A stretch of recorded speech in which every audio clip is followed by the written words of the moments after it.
এইদিকে দেখো আমাদের ঘরে বাদাম ভাজা হয়েছিল। বাদামের জন্য শুভেন্দু অধিকারীর কাছে অভিযোগ জানাতে হতে পারে। मतलब वो अलग ही लेवल का बंदा था।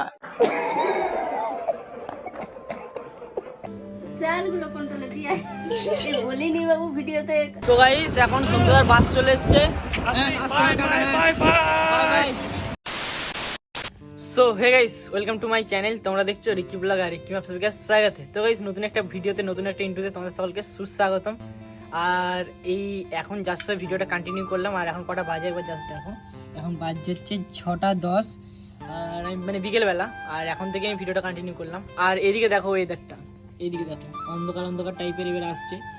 আর কিছুক্ষণ সূর্যের আলো থাকবে, তারপর অন্ধকার আসবে। তো ফ্ল্যাশ লাইট জ্বলার কারণে একটু মানে ভিডিওটা গ্লো করবে আর দেখতে মানে দিনের বেলার মতো লাগবে। তো যাই হোক, তো চলো এখন আপাতত ভেতর দিকে যাই। আর দেখো এখানে মা কি করছে। মা কি করছে? চালগুলো কন্ট্রোলে দিয়ে বলিনি বাবু ভিডিওতে কন্ট্রোল দিবে, কন্ট্রোল দিয়ে বন্ধ করে দেবে। কেন কন্ট্রোল দিয়ে বন্ধ করে দেবে? হ্যাঁ বলবে ওরা বিক্রি করে দিচ্ছে, খায় না। A few minutes later. না রে, চালগুলো বেঁচে রাখছি। মিথ্যে কথা বলছি। 4 কেজি কন্ট্রোলে চাল পাই, কি বিক্রি করবি রে? না গাইস, আমি বলে দিচ্ছি তোমাদেরকে, মা কিন্তু চালগুলো বিক্রি করার জন্য রেখেছে। মা ভয়ে ভয়ে বলছে যে না, কারণ কন্ট্রোল দেওয়া বন্ধ করে দেবে বলছে, রেশন কার্ড কেটে দেবে নাকি বলো মা? হ্যাঁ বলিনি, মিথ্যে কথা বলিনি, সত্যি বিক্রি করবো নি, বাঁচবো। ভয় থাকলে মানুষ কত কিছু করে। বেঁচে এইদিকে রাখছি। দেখো। এখন সাদা সাদা চাল দিচ্ছে না, ওইগুলো বেঁচে রাখছি। ভালো বাঁচো। আর এদিকে দেখো গাইস, এখানে কিন্তু চাল অলরেডি আছে। আবার এদিক থেকে দাম থেকে ঢালছে আর করছে। তো চলো এখন দেখতে থাকো ভিডিওটা কন্টিনিউ। আর কি করছি না করছি সবটাই তোমাদের সঙ্গে শেয়ার করবো। গাইস এখন আমি, রাজেশ আর এদিকে সন্তুদা আছে। সন্তুদা 3 জন মিলে বেরিয়েছি। সন্তুদাকে বাড়ি যাবে, ওর বাড়ি যায় মানে নামাতে যাবো আর কি, বাস ধরার জন্য। তো সামনে রাস্তাটা দেখো, এরকম অবস্থা রাস্তার কন্ডিশন, মেঘলা ওয়েদার, ওয়াও লাগছে রাস্তা। ওয়াও লাগছে, জলটা নেমে গেলে আমার ভালো লাগবে। এই না রে, ইয়েটা আইফোনে তো ওই তোর যে হ্যাঁ, মেঘটা আছে না, এদিকে এদিকগুলো বাসগুলো যে ওই বাদামের ব্যাপারটা, বানাবে ওটা বলো। যে আমি হঠাৎ এসে বললাম বাদাম ভাজছে, হ্যাঁ তো সন্তুদার তো খুবই প্রিয় বাদাম। তো সেই ক্ষেত্রে সন্তুদা তাড়াতাড়ি করে গাড়িটাকে ঘুরিয়ে বলছিল আমার বাড়ি চ, তাড়াতাড়ি বাদাম তোকে দিতেই হবে। কিন্তু এই জন্যে বাদামটা আর কি খেতে পেলাম না। হ্যাঁ না বাদাম ভাজা যে একজনের এতটা প্রিয় হতে পারে আমি কি করে বুঝবো বলো? সেটা ঠিক। মানে এদের বাড়িতে এর বাদাম ভাজা জন্যে হয়েছে, ঠিক বাদাম আছে? কিন্তু রেখে দিতে হবে, তাহলে কিন্তু যে বাদাম ভেজেছে তাকে ভেজে দেওয়া হবে। মানে আমাদের বাড়িতে আজকে বাদাম ভাজা হচ্ছিল মেনলি, ঠিক আছে? যে আমি এসে সন্তুদাকে বললাম যে সন্তুদা আমাদের ঘরে বাদাম ভাজা হচ্ছিল, এই একটা খেলুম গরম গরম বাদাম। সন্তুদা বলছে আমি এখনই বাদাম খেতে যাবো। আর রাজেশ মোটেই গাড়িটা গরম বাদাম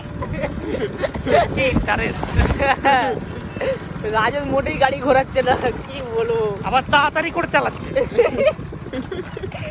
রাজেশ তুই তো দাদার সঙ্গে এটা ঠিক করছিস? না বাদাম ভাজা করে খেতে দেওয়া যাবে না। এদের পরে এসে হামলা ও করবো। অনেকগুলো খেয়ে নেবে, বাদামের জন্য একটা বিরাট অশান্তি হবে। ও আরে, ও অনেকগুলো খেয়ে নেবে, তুই আর বাড়িতে পাবি না, ওই জন্য নিয়ে যাবো না ওকে। আরে মেন ব্যাপার হচ্ছে যে বাদাম, বাদামের জন্য শুভেন্দু অধিকারীর কাছে অভিযোগ জানাতে হতে পারে। मतलब वो अलग ही लेवल का बंदा था। না বাদাম যে গাড়ি এতটা প্রিয় হবে আমরা ভাবতে পারি না। আমি নিয়ে আসতাম ঘরে আসার সময়, হ্যাঁ, অনেক বাদাম ভেজে আমি নিয়ে আসার কি আছে। সবসময় জানবি যে সন্তুদা যখন ওখানে থাকবে, হ্যাঁ। হ্যালো যখন বলবে, বাদাম আসবে। তখন যা করবে আচ্ছা। সেটা নিয়ে আসবে, বলতে না হয়। আচ্ছা ঠিক আছে, পরের বার থেকে নিয়ে বেরোবো। এটা রিকোয়েস্ট না হুমকি? এটা হুমকি টাইপের রিকোয়েস্ট। রিকোয়েস্ট, এটা হুমকি বদলে যাবে, মানে জিডি থেকে এফআইআর। মানে প্রথমে এটা দিয়ে শুরু হলো, ওয়ার্নিং, ফার্স্ট ওয়ার্নিং। তো গাইস এখন তোমাদেরকে শেখাতে চলেছি তোমরা কিভাবে ইনস্টাগ্রাম আনলিমিটেড ফলোয়ার্স বাড়াবে। তো তার জন্য সর্বপ্রথম যেটা করতে হবে, তোমরা যে ভিডিওটা দেখছো ভিডিওটা ডেসক্রিপশন চলে যাবে, ওখানে গিয়ে দেখবে যে একটা ইনস্টাগ্রাম ফলোয়ার্স বলে লিংক আছে। তো ওই লিংকে ক্লিক করে নেবে। আর ওই লিংকে ক্লিক করার পরে একটা ওয়েবসাইটে পৌঁছে যাবে। আর এখানে সর্বপ্রথম যেটা করতে হবে, লেখাটা ক্লিক করতে হবে। লেখাটা ক্লিক করার পর এরকম একটা জায়গায় চলে আসবে। তো আমি এখান থেকে আপাতত আমার ল্যাঙ্গুয়েজটা সিলেক্ট করে নিচ্ছি। তো আমি আপাতত এখান থেকে ইংলিশটা সিলেক্ট করে নিলাম। আর ইংলিশটা সিলেক্ট করার পর এখানে ইউজার নেম আর পাসওয়ার্ড দিয়ে দেবে। তো আমি আপাতত ইউজার নেম আর পাসওয়ার্ড দিয়ে দিলাম। আর ইউজার নেম আর পাসওয়ার্ড দেওয়ার পর এরকম একটা জায়গাতে চলে আসবে। তো এখানে তোমরা অনেক কিছু বাড়তে পারবে। তো আমি আপাতত ফলোয়ার্স বাড়ি দেখাচ্ছি। তো তারপরে ফলোয়ার্স লেখাতে আমি ক্লিক করে নিলাম। আর ফলোয়ার্স লেখা ক্লিক করার পর দেখতে পাচ্ছি তোমরা নিচে কিন্তু ইউজার নেম দেওয়ার অপশন আছে। তো আমি আপাতত আমার ইউজার নেমটা দিয়ে দিলাম। আর ইউজার নেমটা দেওয়ার পর ফাইন্ড ইউজারে ক্লিক করে দিলাম। ফাইন্ড ইউজারে ক্লিক করে দেওয়ার পর দেখতে পাচ্ছি আমার প্রোফাইলটা কিন্তু শো করছে এখানে। আমি কিন্তু স্টার্টে ক্লিক করে দিলাম। আর স্টার্টে ক্লিক করার সঙ্গে সঙ্গে দেখতে পাচ্ছি ফলোয়ার্স বাড়া কিন্তু স্টার্ট হয়ে গেছে। আর এইদিকে দেখো আমি ইনস্টাগ্রাম ওপেন করে দেখে দিচ্ছি তোমাদেরকে। দেখো এখানে কিন্তু আনলিমিটেড ফলোয়ার্স আসা শুরু হয়ে গেছে। তো গাইস এখন সন্ধ্যার বাস চলে এসেছে। Bye bye bye bye. পরে বাদাম ভাজা খাবো। পরে পরে এলে হ্যাঁ উঠে পড়ো। তো গাইস এদিকে শুনতাম বাসে উঠছে, তো এখন বাড়ি যাবে নাকি? ট্রেন ধরবে এখন যে এখন যে ট্রেন ধরবে, ট্রেন ধরবে তারপরে বাড়ি যাবে, আমরাও বাড়ি যাবো। চলো আমরা হাঁটি হাঁটি করে বাড়ি যাই আমরা এখন। হাঁটি হাঁটি কি গাড়ি চালিয়ে যাবো? চালাবি? হুম, কাদা আছে রাস্তায়। রাস্তার কাদা আছে, এখান থেকে বেরিয়ে চালাবো। তো গাইস চলো এখন যাওয়া যাক। তো গাইস এই যাচ্ছে বাড়ি এলাম, আর এখন কটা বাজছে আবার দেখা, এখন বাজছে হচ্ছে 7:45। আর এখন আপাতত ঘরে রাইস শুয়ে আছে আর আমি বসে আছি। আর এইদিকে দেখো আমাদের ঘরে বাদাম ভাজা হয়েছিল। খাবি রাইস বাদাম ভাজা? না আমি বাদাম ভাজা খাবো না। কেন? তো দাদা খাবো বলছিল যে। দাদা খাবে বলছিল, সত্যি কথা বলতে গাইস, মানে এই যে বাদাম ভাজা ঠিক আছে, এই জিনিসটা অনেকের ফেভারিট ঠিক আছে, কিন্তু যে ছাড়িয়ে যেটা খাবে এত আমি কুঁড়ে, ওইটা আমার এত বিরক্ত লাগে, মানে তোমাদেরকে বলে আমি বোঝাতে পারবো না। মেলায় যখন যে দেখেছি একটা টেবিল থাকে, যখন থেকে চুর করে ঢেলে বিক্রি করছে, মনে হয় যে উল্টে দিই।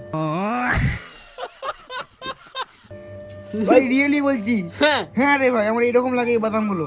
আমার তো ছাড়ি খেতে হেভি লাগে। এটা হ্যাঁ, পুরো আমি ফালতু এতক্ষণ বেকার ধরে লাগে। ছাড়ি ছাড়ি এগুলো জড়ো করলাম ঠিক আছে, আমি কিন্তু এগুলো কিন্তু গোটা বাদাম ছিল ঠিক আছে, আমি ছাড়ালাম ছাড়ি ছাড়ি জড়ো করে। পুরোপুরি বেকার লাগে ভাই আমার এই বাদামটা। গাইস সত্যি কথা বলছি, বাদামের মধ্যে আমার ভালো লাগে হচ্ছে কাজু বাদাম। কাজু বাদাম। আর ইয়ে কি বলে তোর, কাজু বাদাম এমনি কাঁচা খেতে ভালো লাগে? হ্যাঁ হুম, হ্যাঁ। তাহলে কাঁচা পাকা খাবি নাকি সব ভালো বাদাম? লাগে। না না খেতে নাই আজকে কেউ বাদাম, কেন খেতে নেই না, বল? খেতে নাই নয়, খেতে নাই নয়, না খেতে খেতে থাকলে আমি মানে খেতাম না। কেন? হ্যাঁ কেন? আমার রিয়েলি ভালো লাগে না এই বাদামগুলো। আর কিছু জিনিস মানে এখন তোর মানে যে কোনো জিনিস খেতে দিলে তুই খেতে পারবি না, সেটা কেন বল? আমার জেঠিমা মারা গেছে, আমি খেতে পারবো না। ওর জন্য খেতে পারবে না মানে এমনি যে কোনো জিনিস। আর বাদামটা চলে এখন আপাতত খাওয়া যাক। আর এটা আমি অনেকক্ষণ থেকে ছাড়ালাম, কিন্তু অনেকগুলো বাদাম মানে এই কটা বাদাম দেখতে হচ্ছে, এগুলো ছাড়াতে যখন ছাড়ানো ছিল না তখন অনেক ছিল। হ্যাঁ দেখো ওই এক গাইস, একটা মিথ্যা কথা বলছি, আমি একে এই বাদামগুলো ছাড়াতে হেল্প করেছি। अभी मैं गाली नहीं दे सकता। नहीं गाली नहीं देना। अब फैमिली देखती है। তো চলো এখন আপাতত